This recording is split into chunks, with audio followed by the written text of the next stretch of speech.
Hey everyone, and especially to all you Vintage Car Chronicles listeners out there tuning in from Spotify. Yeah. We're diving deep into a car that's, gonna, I think, really rev your engines today. Hmm. The legendary Lotus Elan. We've Ah, got a whole stack of articles and online resources here, all about this car, ready to unpack its history, design, and lasting impact. it's a fascinating car. Yeah, And I think you'll be surprised by just how influential it's been, even on cars that you see on the road today. that's what I love about these deep dives, Right. always uncovering some unexpected connections. You got it.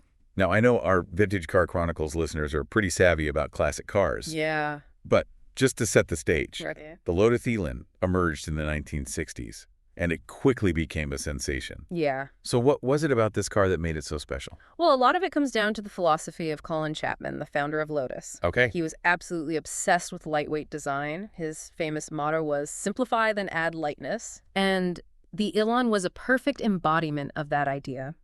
Instead of relying on brute horsepower, Chapman believed that minimizing weight was the key to achieving both performance and efficiency.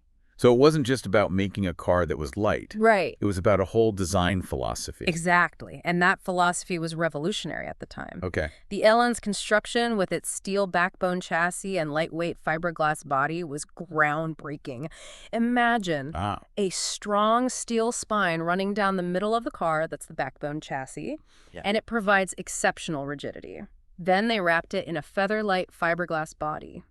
This combination was unheard of back then, and it allowed the Elan to achieve a level of agility and responsiveness that few other cars could match. so it sounds like they cracked the code for building a car that was both strong and incredibly light. They did, and it paid off in terms of performance. Hmm. The Elan was nimble, quick, and a joy to drive. But the lightweight design wasn't just about speed. It also made the car more fuel efficient, which was a big deal, especially as fuel prices started to rise in the late 60s and early 70s. So it was a car ahead of its time in more ways than one. Absolutely. Yeah. But let's not forget about the heart of the Elan, No.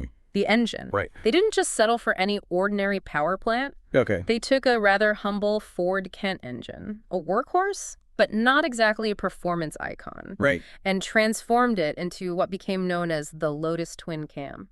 Okay. I'm intrigued. Right. What's so special about this Lotus Twin Cam? Well, Did they just slap on a turbocharger or something? it was more ingenious than that. Okay. They essentially redesigned the cylinder head, adding a twin overhead camshaft setup, hence the name Twin Cam. Right. This modification allowed for much better airflow and combustion, resulting in a significant boost in power. It turned that modest Ford engine into a real firecracker, perfectly suited for the Elan's lightweight frame. So they were able to squeeze out a lot more performance without making the engine bigger or heavier. Exactly. Interesting. And that's the brilliance of the Elan. Yeah. It's all about maximizing efficiency and making the most of every component. Hmm. It wasn't brute force, it was finesse. And the results spoke for themselves.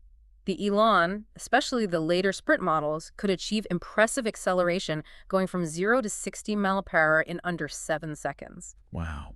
That's quick, even by today's standards, let alone for a car designed in the 1960s. That's what always gets me about these vintage sports cars. Yeah. They might not have the raw horsepower of modern cars, but they were so light and agile that they could still hold their own in terms of performance. It's true. And the Elan wasn't just about speed in a straight line. Okay. It was renowned for its handling, its ability to carve through corners with precision and grace. Period reviews raved about it. I bet. One reviewer even described it as like flying just over the ground. Wow. That's the magic of the Elan. Yeah. It was a car that made you feel connected to the road, like an extension of yourself. It sounds like a pure driver's car, focused on the experience, not just the numbers. Right. But the Elan wasn't just a one-hit wonder. It went through a number of updates and improvements over the years, right? Right. Instead of resting on their laurels, Yeah. Lotus was always looking for ways to refine and improve the Elan. Good. Over its production run, the car went through several different series, with each iteration bringing subtle but significant updates, whether to the bodywork, the interior, or the mechanical components. So it wasn't just about adding more horsepower or fancy features. Right. They were really focusing on perfecting the design. Yes. They were constantly tinkering, tweaking, and testing, always striving to make the Elan even better. Hmm. They were driven by a desire to get the most out of this car, to push the boundaries of what was possible with lightweight design. Yeah. That's what set them apart from many other car manufacturers at the It's time. like they were obsessed with getting every detail just right. Exactly. And that attention to detail is evident in every aspect of the Elan, from the way it handles to the way it looks. Speaking of looks, Yeah. we can't talk about the Elan without mentioning its iconic design. Right. And this is where our story takes another interesting turn. You see, the man behind the Elan's sleek, flowing lines was Ron Hickman, Okay. a designer who was also known for something quite different. Okay. What's that? He invented the Black & Decker Workmate. Wait, seriously? Yes. The guy who designed this elegant sports car also created that workhorse of a workbench you find in practically every garage. Mm-hmm. That's wild. It is, and it speaks to Hickman's incredible versatility as a designer. He had a knack for creating things that were both functional and beautiful, Yeah. and the Elan is a perfect example of that. Right. Its design is timeless, with a simplicity and elegance that still turns heads today. It's a car that just exudes cool. It does. And it's amazing to think that the same mind that dreamed up those flowing lines also envisioned a tool as practical as the Workmate. Yeah. But the Elan's design wasn't just about looking good. It actually had a huge influence on other car makers, didn't it? Absolutely.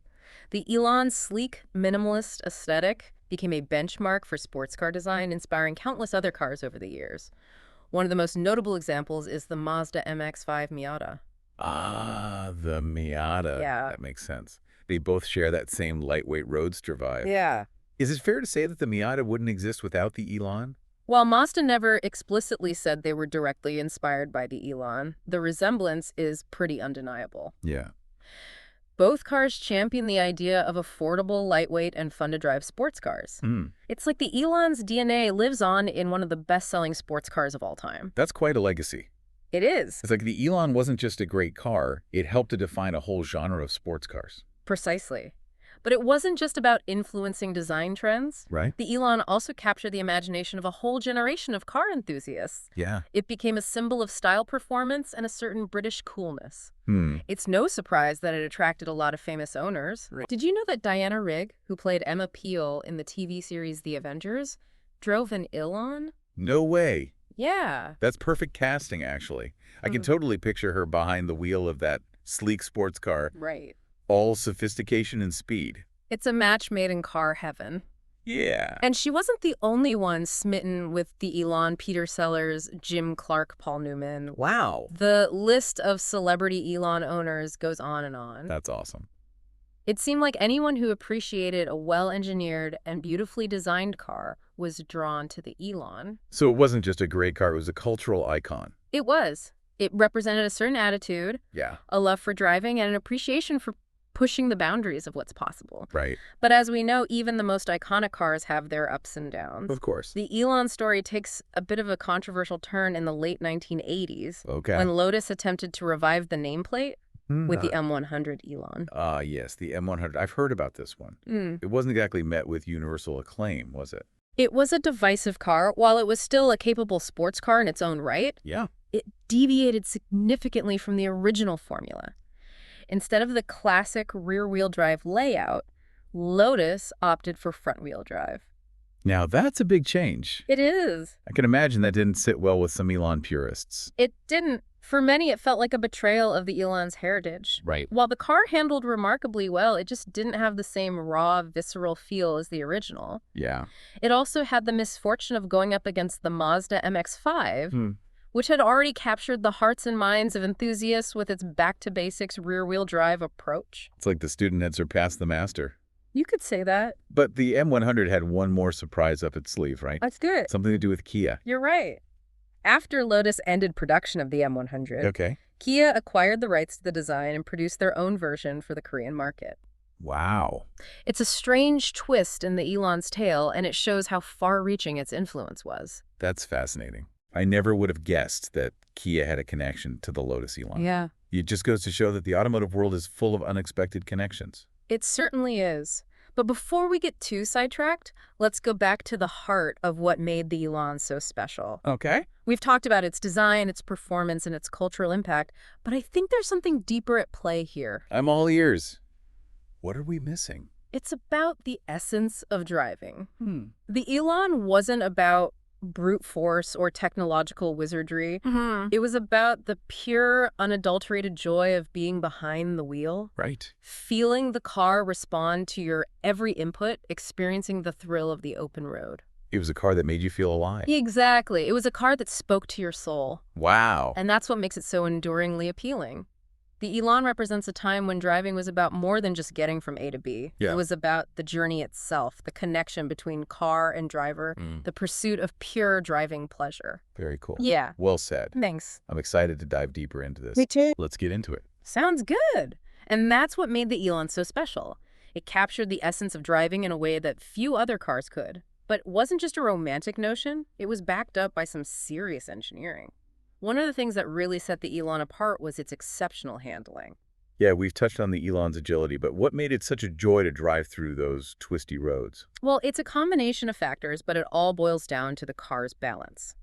Lotus engineers were masters of weight distribution, and they understood how to create a car that felt perfectly planted on the road, even at high speeds.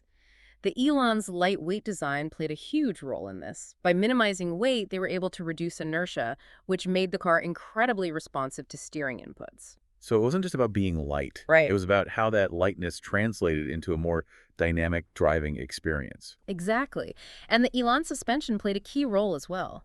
It was a sophisticated setup for its time, featuring independent suspension on all four wheels, which allowed the wheels to move independently of each other, resulting in better grip and control. This, combined with the car's low center of gravity and stiff chassis, made the Elan incredibly agile and precise. It sounds like they really sweated the details to create a car that was both fun and rewarding to drive. They did. And the beauty of it is that they achieved this without relying on complex electronics or computer-controlled systems. It was all about mechanical finesse, about understanding the fundamentals of vehicle dynamics. It's a reminder that sometimes the best solutions are the simplest ones. But let's shift gears for a moment and talk about the different models or series of the Elan. It's fascinating to see how the car evolved over its production run. Yes, the Elan went through several distinct iterations, each with its own set of refinements and improvements.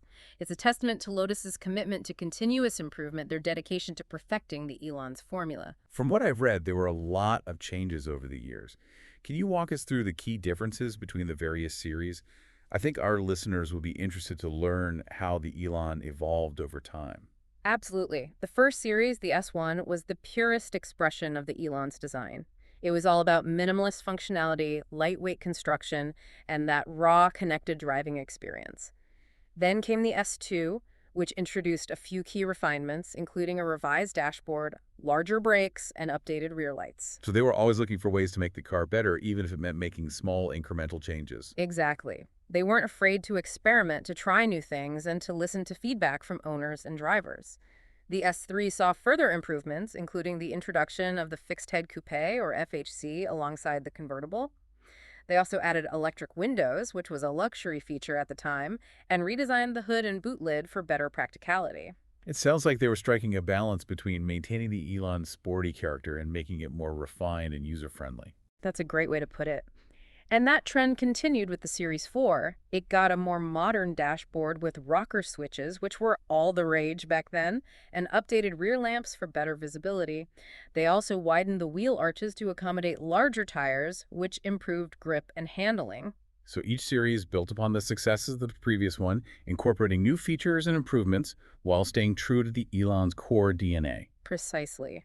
And then, of course, there was the Sprint, the high-performance model that really pushed the boundaries of what the Elan could do. Ah, the Sprint. I've heard whispers of this legendary Elan. What made it so special?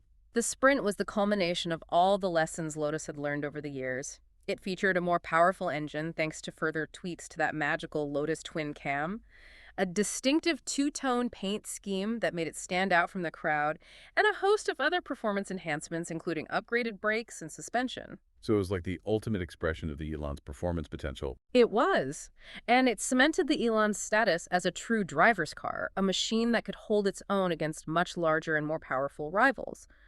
But beyond the technical specifications and performance figures, I think there's something deeper to appreciate about the Elan's evolution. What are you thinking of? It's the passion, the dedication, the unwavering commitment to excellence that Lotus engineers poured into this car. They weren't content with simply building a good car. They wanted to build a car that would set a new standard for what a lightweight sports car could be, and they succeeded. The Elan became a legend, inspiring countless other cars and influencing the course of automotive history. It's a testament to the power of vision, determination, and a relentless pursuit of perfection. But speaking of perfection, let's talk about one of the key ingredients in the Elon success, its weight or lack thereof. Ah, yes, Colin Chapman's obsession with lightness. It's legendary, and Elon was a perfect example of his philosophy in action. The earliest models weighed in at a featherlight 1,500 pounds, which is less than most modern motorcycles. That's mind-boggling. How do they manage to keep it so light without sacrificing strength or safety?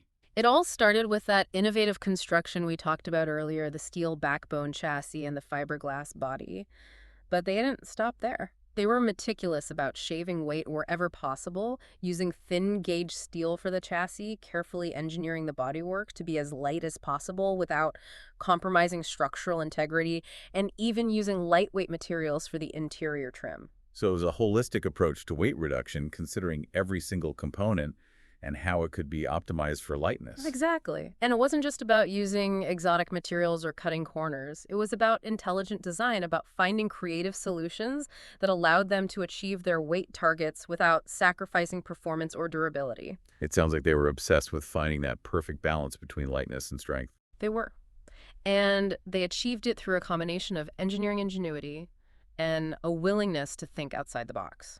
For example, they used aluminum for the engine block and cylinder head, which not only reduced weight but also improved heat dissipation. They also used magnesium for the gearbox casing, which was even lighter than aluminum. It's amazing how they were able to combine these different materials and techniques to create such a lightweight and agile machine. It is. And it's a testament to their understanding of materials science and their willingness to push the boundaries of what was possible. But they also recognized that they couldn't do everything themselves. To build the Elan, they had to collaborate with a network of suppliers, each with their own expertise. It's interesting. I guess even a company as innovative as Lotus couldn't do it all alone. What were some of the key suppliers they relied on? Well, they sourced the engine gearbox and differential from Ford UK, which was a pragmatic choice given Ford's reputation for building reliable and affordable components. So they were leveraging the strengths of other companies to complement their own expertise. Exactly. And it made sense. Yep. Why reinvent the wheel, so to speak, when you can partner with a company that's already mastered a particular technology? It's a smart strategy. And who else was on this dream team of suppliers? Well, the front suspension and steering components came from Triumph, another British car maker known for its engineering prowess. And for the electrical systems, they turned to Lucas, a company that had a long history of supplying electrical components to the British automotive industry. It sounds like they assembled a real all-star team of suppliers. They did. And this collaborative approach allowed Lotus to focus on what they did best, engineering a car that was truly exceptional in terms of its handling performance and overall driving experience. By sourcing high-quality components from reputable suppliers, they could ensure that the Elan would be both reliable and performant. It's a reminder that even the most innovative companies rely on collaboration and partnerships to achieve their goals. Absolutely. It's about recognizing that you don't have to do everything yourself to be successful. Sometimes the smartest move is to partner with others who share your passion and vision. And in the case of the Elan, that vision was to create a car that would redefine what a lightweight sports car could be. And they certainly succeeded in that. But let's get back to the thrill of driving. We've talked a lot about the Elan's handling and its lightweight design, but what about its raw performance? What kind of numbers are we talking about here? Well, the Elan's performance was a product of its lightweight design and that punchy Lotus twin-cam engine. It was a true driver's car capable of delivering exhilarating thrills on both road and track, and the numbers back that up. Okay, give it to me straight. What kind of acceleration and top speed are we talking about here? It varied depending on the specific model and year, but to give you an idea, the Elan Sprint, the highest performing model, could sprint from 0 to 60 mph in around 6.5 seconds and achieve a top speed of over 120 mph. Wow, that's impressive even by today's standards. Imagine blasting down a country road in one of these machines back in the 60s. It must have been quite a sight. And it wasn't just about the raw numbers. Elan was renowned for its responsiveness and its ability to make the most of its power. It wasn't about brute force. It was about finesse and agility. I get it. It wasn't just fast in a straight line. It was also incredibly agile and responsive through the corners. Precisely. And that's what made the Elan so much fun to drive. It wasn't about sheer speed. It was about the joy of carving through corners, feeling the car respond to your every input, experiencing the thrill of being connected to the road. It sounds like a car that rewarded skilled driving. It did. And that connection between car and driver was something that Lotus engineers were very intentional about.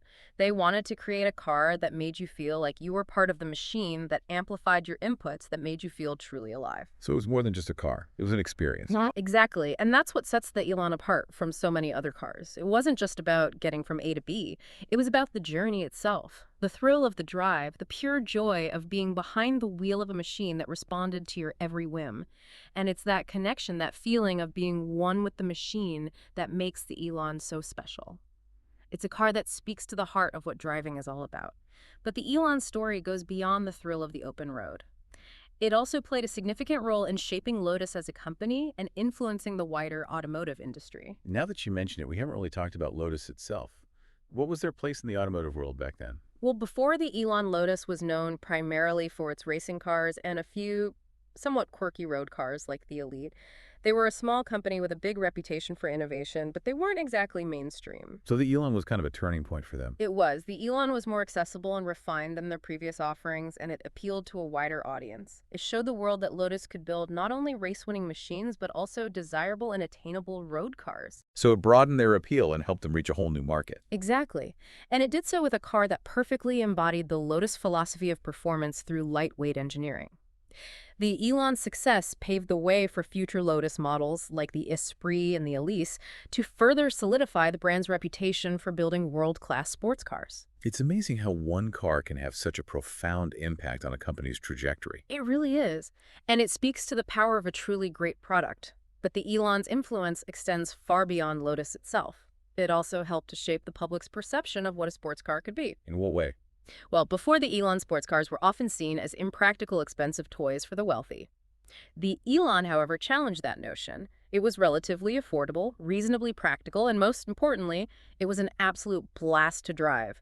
It showed that you didn't need a huge engine or a hefty price tag to experience the thrill of a sports car. It democratized the sports car experience in a sense. Exactly, and that had a ripple effect throughout the industry.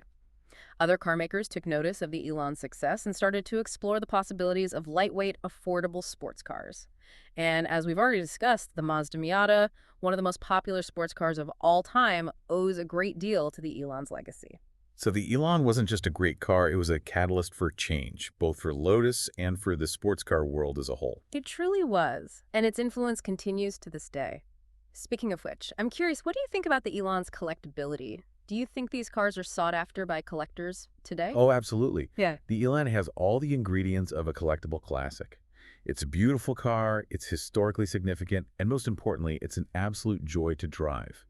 Any car enthusiast would love to have one in their garage. I agree. And the market reflects that classic Elans, especially those from the 1960s and early 70s, are highly prized by collectors. They represent a golden era of sports car design, and they offer a driving experience that's simply unmatched by modern cars. So if someone's listening and thinking, hey, I want to get my hands on an Elan, what should they expect to pay for one?